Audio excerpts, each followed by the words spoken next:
Naruto est mon manga préféré, tout manga confondu. Dans cette vidéo, nous allons parler des morts qui m'ont marqué dans Naruto. Commençons avec un personnage inconnu au bataillon.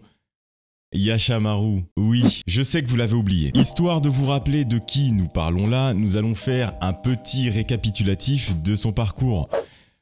Aussi petit soit-il. Yashamaru était le frère de Karura. Après la mort de la mère de Gaara, Yashamaru fut nommé tuteur de Gaara par le 4e Kazekage. Contrairement aux autres de Suna, Yashamaru essaya de comprendre d'où venait la détresse de Gaara. À partir d'un moment, le 4e Kazekage demanda à Yashamaru de tester Gaara, de lui faire mal psychologiquement et de lui faire mal physiquement, afin que lui puisse voir si jamais son fils était capable de contrôler le démon à une queue qui avait été enfermé en lui. Finalement, ce test se termina en mission suicide où Yashamaru se fit exploser en tentant d'emmener Gaara avec lui. Mais bien sûr, avant de mourir, Yashamaru mentit à Gaara en lui disant qu'il le détestait et que sa mère lui avait donné son nom à partir d'une phrase Wareo Aisuru Shura. En gros, littéralement, démon qui n'aime que lui. Tout ça pour refléter la haine qu'elle ressentait envers le village plutôt que par amour pour son fils. Yashamaru dit ensuite à Gaara que personne ne l'aimerait jamais, puis il se fit exploser. C'est quand même violent, n'est-ce pas? Et là, vous êtes sûrement en train de vous demander, mais pourquoi cette mort l'a marqué? Attendez, je n'ai pas fini. Ce n'est que quelques années plus tard que Gaara a appris de son père durant la 4e grande guerre ninja que Yashamaru était en mission et qu'il était chargé de lui faire mal et de lui mentir sous les ordres directs de son père. Et surtout, en voyant ceci, on se rend compte que Yashamaru, comme sa mère, comptait pour Gaara et qu'au final, Yashamaru aimait vraiment Gaara et pour moi, ça en fait une mort dont on devrait se rappeler.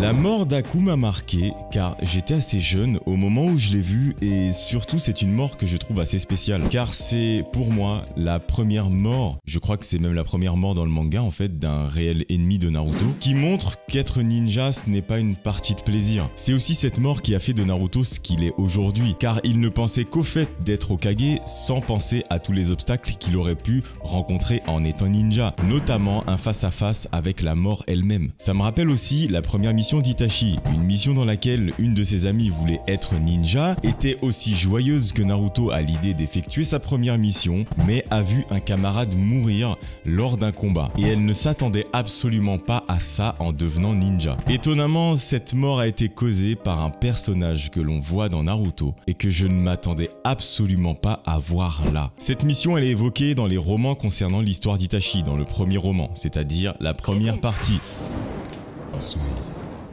Asuma, le fils d'Hiruzen Sarutobi. Vous savez, ce Hokage claqué au sol qui a demandé à un Hyuga de se sacrifier alors que celui-ci avait empêché un ennemi extérieur au village de kidnapper la fille de son frère. Oui, c'est Hokage. Le capitaine de l'équipe 10, Asuma, a entraîné Shikamaru, Ino et Choji, faisant d'eux le trio le plus stylé de tout Konoha, jusqu'à Boruto. Cette mort est incroyable, vraiment, je ne m'attendais absolument pas à ce qu'Asuma meure maintenant, surtout que je pensais que c'était les deux randoms qui avaient pris à sa place, vous savez, Izumo et Kotetsu, ceux dont personne ne parle. Mais le truc inoubliable dans ce décès, c'est ça. Franchement, ce passage m'a touché en plein cœur. Et jusqu'à aujourd'hui, entendre ceci me donne encore des frissons. Minato et Kushina. Minato et Kushina. Je pense que je n'ai pas besoin de faire de longs discours sur cette mort. Les parents qui se sacrifient pour un village entier, blindé de... mais aussi pour leur enfant, c'était juste stylé, c'était épique. C'était juste incroyable. On ressentait l'amour qu'ils ont pour lui au moment de la scène, notamment dans les premiers et dans les derniers mots qu'ils lui ont dit. Surtout que non, en fait, c'est Kushina qui a beaucoup parlé. Comme une femme, quoi. Jiraiya.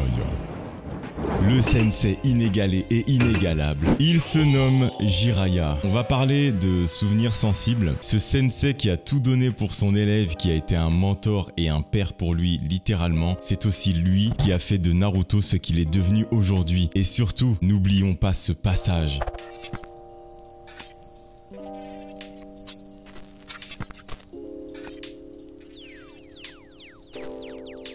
Je vous l'avoue, j'ai pleuré devant ce passage. Oui, C'était la première fois que je pleurais devant un manga et ça a été surtout la dernière. Itachi.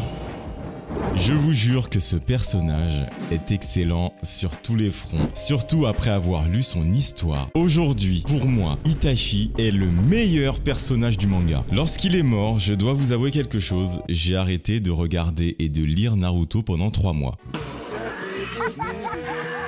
Il a décidé de porter cette souffrance et toute cette haine qu'a le village envers son clan sur ses épaules. Et en réalité, il l'a fait par amour pour son frère. C'est assez complexe à comprendre comme ça, mais je vous jure que les livres sont des pépites que vous devez absolument lire. Même si je sais qu'en 2022, plus personne ne lit. Mais même si vous ne lisez plus, vous êtes tout à fait capable, je pense, de m'écrire en commentaire quelles sont là ou les morts qui, pour vous, sont les plus marquantes de Naruto.